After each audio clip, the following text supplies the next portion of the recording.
already June, maybe July. I don't know when I'm uploading this, I'm sorry. If you follow me on Instagram, which you should, you know that this year I said that I want to read at least 50 books. So far so good. We're already half the year and I read 28 books. Yay! Maybe I can read 60, but I'm not expecting that. Let's begin. On January, I just read Game of Thrones. It was a really slow start from my reading year, but I love this book. If you don't know what this is about, dude, what the hell is wrong with you? I give it a 10 out of 10. It's so good. I really enjoyed it. I was so happy when I read it. It was a slow start reading month, but it was a great start to the year. On February, I read 3 books. November 9 by Colleen Hoover. I enjoyed it so much. It was great. I read it like 2 days before Valentine's Day. I give it an 8 out of 10. Then I read The Giver by Louis Lowry. It was a weird book to read. I'm not gonna lie about that. I give it like 4 out of 10. And then I read Wonder by R.J. Palacio. It's such a cute book. It's so vanilla and so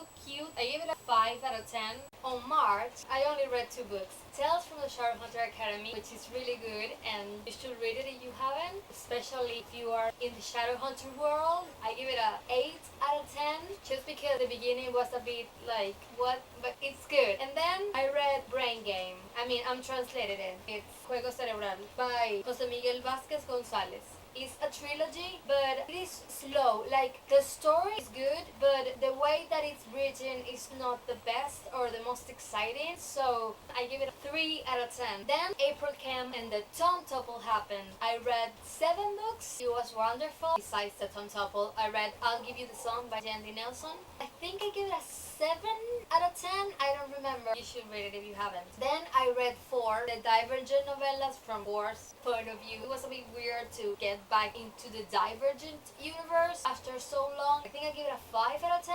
I also read 13 Reasons Why by J. Asher because it was all the fuss. I can't compare them because on the TV show you get more depth on the characters while the book is just him. The book is better in the way that it's not so frustrating because it's only one night. I give it a 6 out of 10. It was okay, not a big deal. And lastly, I read The Martian by Andy Weir. I'm sorry, I don't know how to pronounce this. It was great. I was expecting for something to happen and that didn't happen. I was really frustrated. The way that I was reading the book, that's the only reason why I give it a 9 out of 10 and then a 10 out of 10. It's really funny. You should read it if you haven't. I completely recommend it. On May, I read The 100 by Cass Morgan. I give it a 6 out of 10.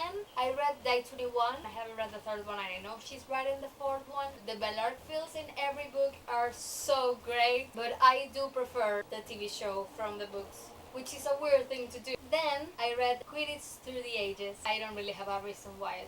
I am a nerd. That's it. Now I know things that I didn't know I needed to know. And I read Harry Potter and the Prisoner of Azkaban because I found it over the disaster and I read it. It's my favorite Harry Potter book, so 10 out of 10. And then I read El Zorro by Isabel Allende. Slow book. I made a whole rant about slow books because of this. It's not a bad book. She needs to explain what is happening, and that's what makes it so slow. Give it a 5.5 out of 10 because I understand why it's so slow, but I didn't enjoy it. June was a great reading month. I read 10 books. 10 books! I never read so many books in 1 month.